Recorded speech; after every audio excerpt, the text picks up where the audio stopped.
સમાચારની શરૂઆત કરીએ તો સમાચાર પ્રાપ્ત થઈ રહ્યા છે શેત્રુંજય ડેમ ઓવરફ્લો થયો છે તો શેત્રુંજય ડેમમાં પાણીની આવક થઈ છે। આ સાથે ઉપરવાસમાં વરસાદથી શેત્રુંજયમાં પાણીની આવક થઈ છે। વહેલી સવારે 807 ક્યુસેક પાણીની આવક નોંધાઈ તો શેત્રુંજયમાં હાલ પાણીની આવક વધેલી જોવા મળી રહી છે। ભાવનગરમાં શેત્રુંજય ડેમમાં આવક થઈ છે પાણીની, નવા નીરની આવક થઈ છે તો બીજી તરફ પાણી ઉપરવાસમાં વરસાદથી શેત્રુંજયમાં પાણીની આવક થઈ છે। વહેલી સવારે 807 ક્યુસેક પાણીની આવક થઈ છે। શેત્રુંજયમાં હાલ પાણીની આવક વધીને 2030 થઈ છે, જેમાં ઉપરવાસમાં વરસાદથી શેત્રુંજયમાં પાણીની આવક થઈ તો આ સાથે ભાવનગરનો શેત્રુંજય ડેમમાં પાણીની આવક થઈ છે।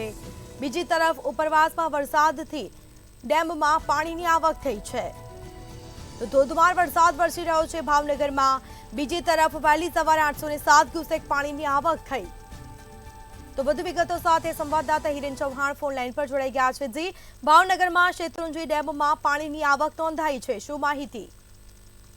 આજે ચોક્કસ જણાવી દઉં તો ભાવનગર જિલ્લા સહિત આસપાસના જે વિસ્તારો છે ત્યાં અગાઉ 2 દિવસથી સતત વરસાદ વરસી રહ્યો છે, ત્યારે ગઈકાલે રાત્રે કહી શકાય કે શેત્રુંજય ડેમ વિસ્તારમાં આવતો વિસ્તાર જે છે ત્યાં અગાઉ પણ ધોધમાર વરસાદ વરસ્યો હતો, તેમજ અમરેલી અને ઉપરવાસની અંદર જે રીતના વરસાદ અવિરત વરસી રહ્યો છે ત્યારે શેત્રુંજય ડેમની અંદર પાણીની આવક છે તેમાં વધારો થયો છે। વહેલી સવારે 807 ક્યુસેક જેટલું પાણી છે ત્યાં આવક થઈ હતી, પરંતુ ધીમે ધીમે આવક છે તેમાં વધારો થતો હાલ 2030 ક્યુસેક જેટલું પાણી શેત્રુંજય ડેમમાં છે કે કહી શકાય કે આવક વધે છે, જેને લઈને ખેડૂતોમાં પણ ખુશીનો માહોલ જોવા મળે છે। બીજી તરફ શેત્રુંજય ડેમ છે તે ભાવનગર જિલ્લાનો જીવાદોરી સમાન ડેમ આવેલો છે।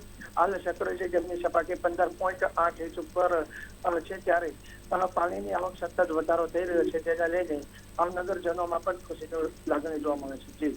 જી બિલકુલથી તમામ જાણકારી આપવા બદલ આપનો આભાર। તો ઉપરવાસમાં વરસાદના કારણે શેત્રુંજયમાં પાણીની આવક થઈ છે।